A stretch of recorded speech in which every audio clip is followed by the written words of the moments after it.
গপ্প জাংশন চ্যানেলে সবাইকে আবারও স্বাগত জানাই। আমি যখন স্কুলে পড়তাম আমার এক বেস্ট ফ্রেন্ড ছিল। ইনফ্যাক্ট এখনো আছে, কিন্তু যা হয় সময়ের অভাবে সম্পর্কের চাদরে খানিকটা ধুলো পড়ে গেছে। তোমাদেরও নিশ্চয়ই এরকম একজন বেস্ট ফ্রেন্ড আছে। যদি থাকে তাহলে তার নাম কমেন্ট সেকশনে লিখে ভিডিওটা তার সাথে শেয়ার করো। বেস্ট ফ্রেন্ড তো আমরা তাকেই বলি যার সাথে হাসি ঠাট্টা দুষ্টুমি সব করা যায়, মনে সব কথা খুলে বলা যায়, তাই কোনো রকম মুখোশের দরকার পড়ে না। এমনই দুই হরিহর আত্মা বন্ধুর গল্প নিয়ে শুরু করছি আজকে আমাদের উপস্থাপনা। অদৃশ বর্ধন রচিত কবরের বিভীষিকা।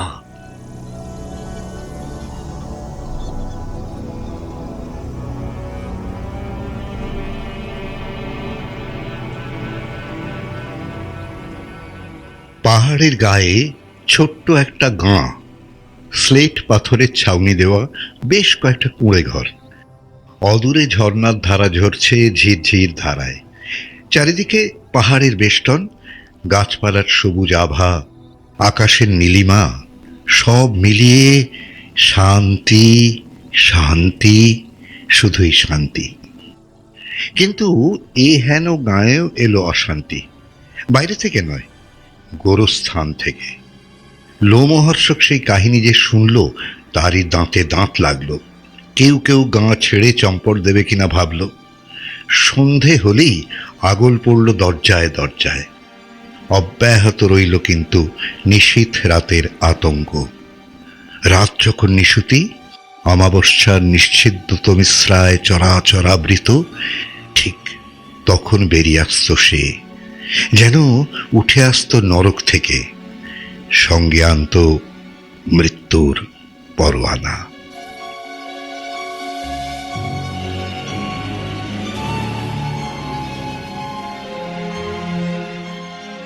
প্রতি অমাবস্যায় ঘটতে লাগলো একই কাণ্ড। প্রতি অমাবস্যায় কৃমি কীটের মতো বিসর্পিল ভঙ্গিমায় বেরিয়ে আসতে লাগলো সেই শ্বেত বিভীষিকা। প্রতি অমাবস্যায় হাহাকার উঠতে লাগলো এক একটি কুঁড়ে ঘরে।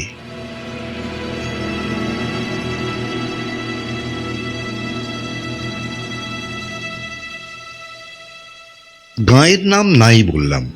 মহীশূরের এক পার্বত্য অঞ্চলে কাবেরী নদীর আশেপাশে এমন অনেক গাঁ দেখা যায়। খ্রিস্টান মিশনারিদের দৌলতে সেখানকার সব বাসিন্দাই যিশুর উপাসক। ছোট ছোট গাঁয়ের মধ্যেই ছোট গির্জা, প্রকৃতির আলোয় যেন শান্তির ক্ষুদে নীড়। যে গাঁয়ের কথা বলছি সেখানেও ঘরে ঘরে ঝোলে যিশুর ছবি। দিনের বেলা পুরুষরা পাহাড়ে স্লেট পাথর কেটে বেচে আসে শহরের বাজারে। দিনের শেষে ঝর্ণার ধারে বসে শুরু হয় পুরুষদের আড্ডা, মেয়েদের ঘর সংসারের নানা কথা।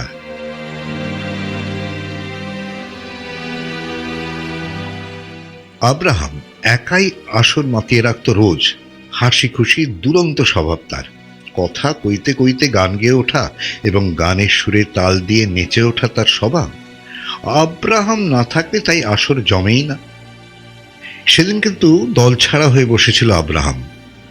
উদাস চোখে চেয়ে দেখছিল দূর গোরস্থানের দিকে। মাত্র দুদিন আগে ওর প্রাণপ্রিয় বন্ধু পিটার সমাহিত হয়েছে ওখানে।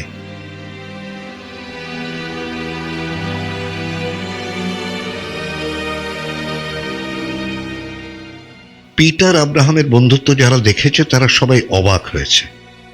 কেউ কেউ ঠাট্টা করে বলতো তারা নাকি শ্যামদেশের যমজ। তাদের একটু ছাড়াছাড়ি না হলে কি আর অষ্টপ্রহর গা দিয়ে থাকা যায় এভাবে? পিটার আব্রাহাম কর্ণপাত করত না সব কথায়। হরিহর আত্মার মতোই দুটিতে ভোর থেকে রাত পর্যন্ত থাকতো একসাথে। কাজকর্ম, বাজার হাট, হাসি ঠাট্টা সবই জুটি বেঁধে করা চাই।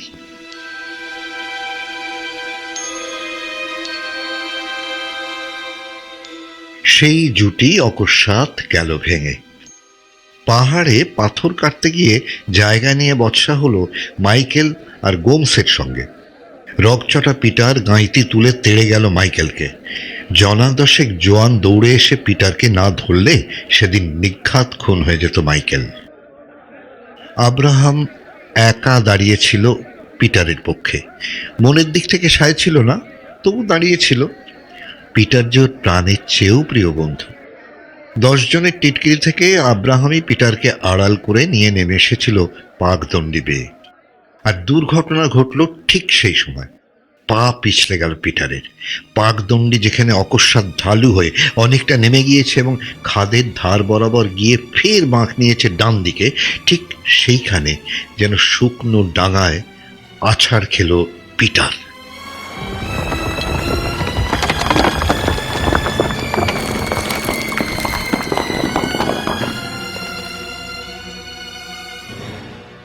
একেই বলে নিয়তি। নিয়তির মার বড় দুর্বার। কতদিন কতবার ওই পথ দিয়ে আসা যাওয়া করেছে পিটার, কোনোদিন কিচ্ছু হয়নি। হলো সেই দিনই, শেষের সেই দিন। পা পিছলে শটান খাদের ধারে হড়কে নেমে গেল পিটার এবং সামলানোর আগেই ছিটকে গেল শূন্যে।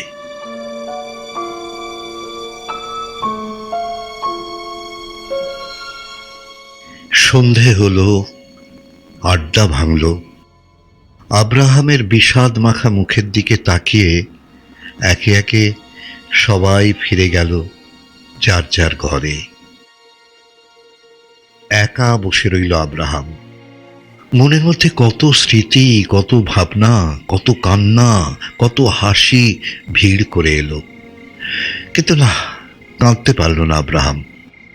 পাথর হয়ে শুধু চেয়ে রইল দূরে, ওই গোরস্থানের দিকে।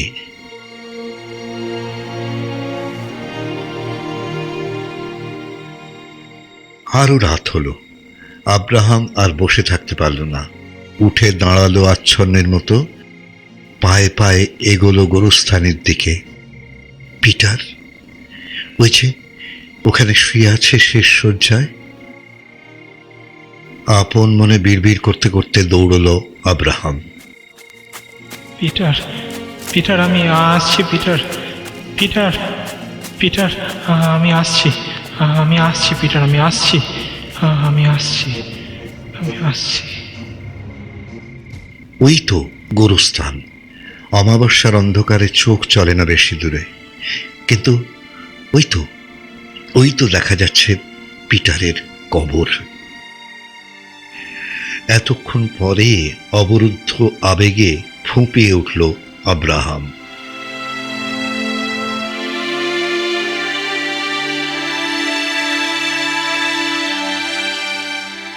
ঝোপের আড়ালে বসে কতক্ষণ কেঁদেছিল আব্রাহাম তা সে নিজেও জানে না।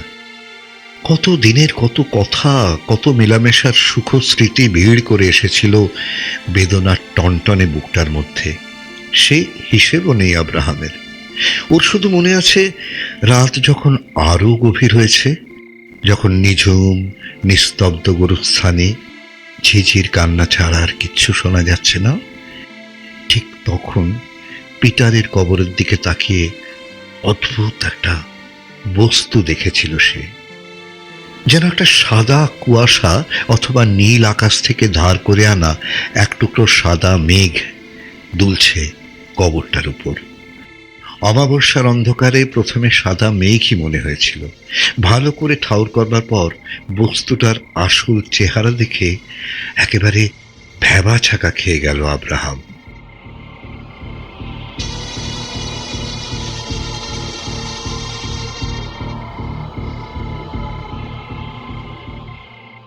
সাদা রঙের মস্ত একটা প্রাণী যেন উঠে আসছে মাটি ফুঁড়ে।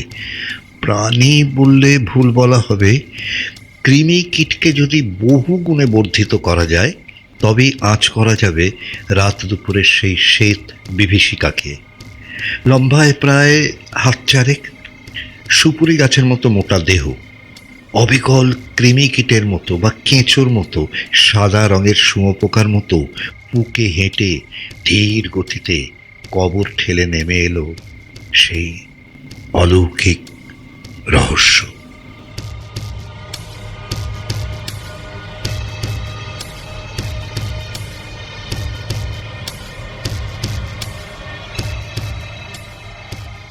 হা করে তাকিয়েছিল আব্রাহাম।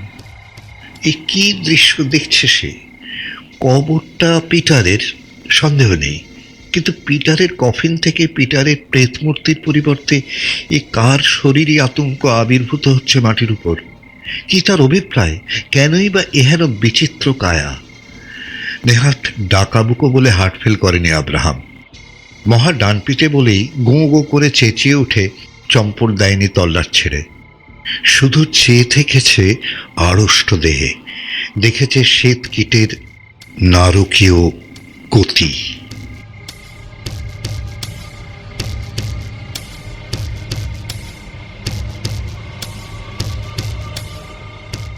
কবর ছেড়ে নেমে এলো নরক কীট। ধীর গতিতে এঁকে বেঁকে মাটি ঘষড়ে এগুলো গোরস্থানের বাইরের দিকে। মন্ত্রমুগ্ধের মতো চেয়ে রইল আব্রাহাম। দেখল জমাট বাঁধা সাদা কুয়াশার মতো মৃত্যুর জগৎ থেকে আবির্ভূত সেই কীটটা গোরস্থানের গেট পেরোনোর সঙ্গে সঙ্গে মিলিয়ে গেল বাতাসে।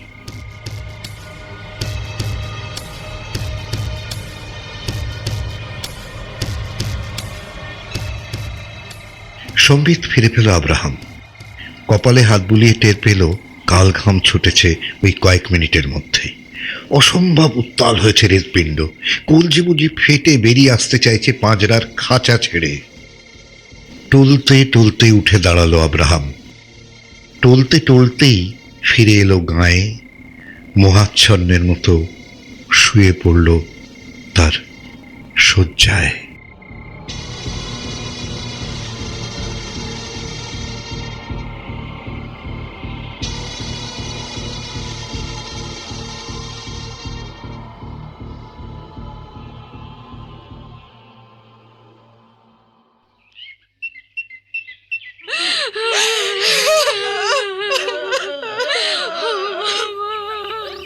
সকালবেলা ঘুম ভাঙল কান্নার রোলে। পাশের বাড়িতে কে যেন মারা গেছে। পড়ি কি মরি করে ছুটল পরোপকারী আব্রাহাম। গিয়ে দেখল মাইকেল ওদের মায়া কাটিয়েছে।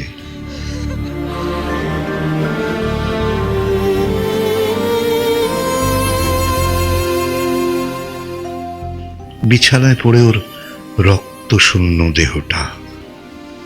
রক্তশূন্য, এক পলকে দেখে রক্তশূন্যই বোঝা গিয়েছিল। যেন রাতারাতি মাইকেলের দেহের সমস্ত রক্ত পাম্প করে টেনে বার করে নেওয়া হয়েছে ধমনীগুলো থেকে। চেনা যাচ্ছিল না ভ্যাট ভ্যাটে সাদা নিষ্প্রাণ দেহটা।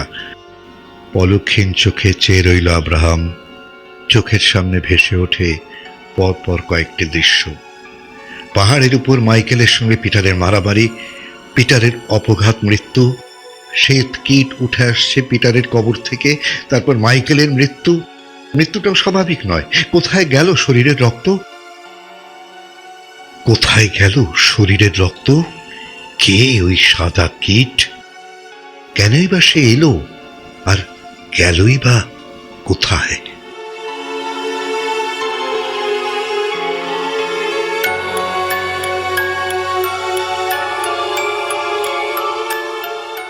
কাউকে কিচ্ছু বলতে পারল না আব্রাহাম।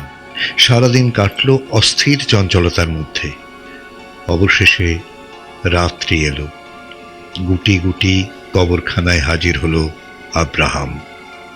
গত রাতের সেই ঝোপটির মধ্যে বসে পলকহীন চোখে চেয়ে রইল কবরের দিকে। কিন্তু বৃথা প্রতীক্ষা।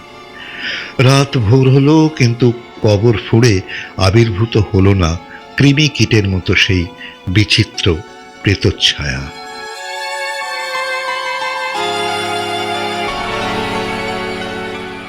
আর অনেক রাত কবরখানায় কাটালো আব্রাহাম।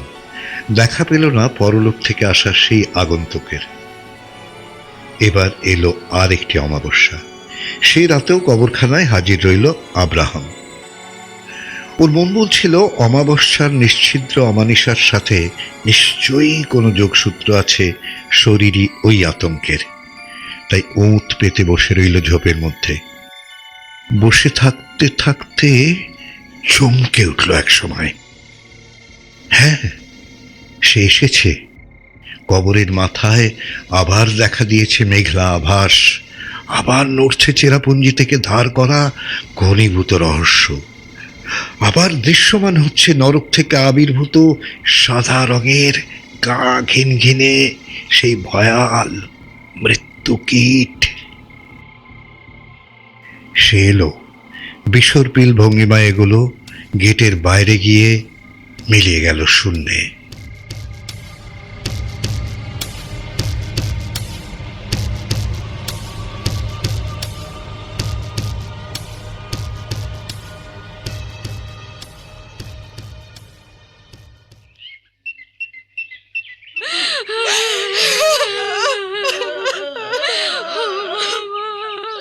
পরের দিন সকালে কান্নার রোল উঠল গাঁয়ের আর একটি কুটিরে।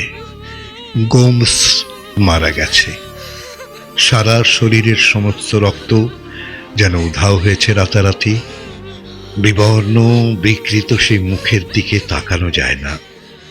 গোমস মাইকেলের বন্ধু, যে 10 জন পাহাড়ের উপর মারপিটের সময় ধস্তাধস্তি করেছিল পিটারের সঙ্গে, গোমস ছিল তাদেরই একজন।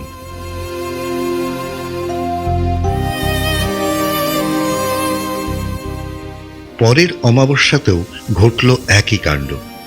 কবরখানা থেকে নিষ্ক্রান্ত হল শ্বেত বিভীষিকা। আর একজনের নিরক্ত নিষ্প্রাণ দেহ পাওয়া গেল পরের দিন সকালে। সেই 10 জনের আর একজনকে মৃত্যুর ওপার থেকে ছিনিয়ে নিয়ে গেল পিটার।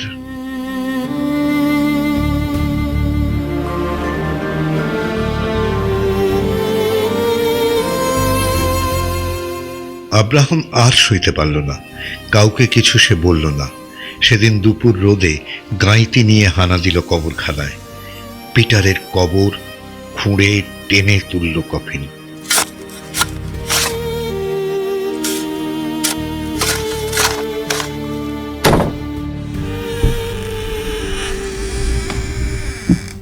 ডালা ভেঙে বিস্ফারিত চোখে চেয়ে রইল গলিত বিকৃত সেই দেহটির দিকে। তার সঙ্গে পিটারের কোনো সাদৃশ্য নেই। প্রস্তুত হয়ে এসেছিল আব্রাহাম। পেট্রোল দিয়ে পুরো কফিনটা বেশ করে ভিজিয়ে আগুন জ্বেলে দিল নিষ্কম্প হাতে।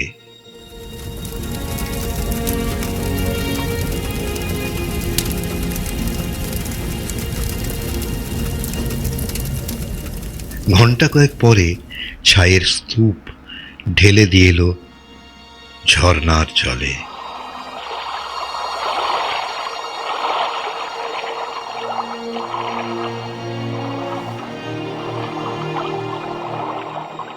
না, শ্বেত বিভীষিকা আর দেখা দেয়নি পরের অমাবস্যাতে।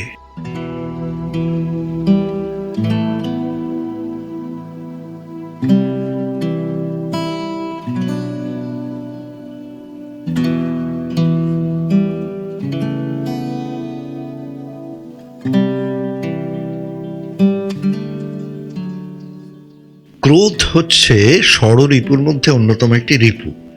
আর এই ক্রোধ থেকেই জন্ম নেয় প্রতিশোধ স্পৃহা, যা মৃত্যুর পরেও অব্যাহত থাকে, ঠিক যেমনটা ঘটেছে এই গল্পে। আশা করি এতদিনে তোমাদের সাথে আমাদের চ্যানেলের একটা বন্ধুত্বপূর্ণ সম্পর্ক গড়ে উঠেছে। আর এই বন্ধুত্বকে এগিয়ে নিয়ে যেতে আমাদের সাহায্য করো। চ্যানেলের ভিডিওগুলো লাইক, কমেন্ট আর সবার সাথে শেয়ার করে। তাহলে বন্ধু, আজকের মতো বিদায়। ফিরে আসছি আগামী সপ্তাহে।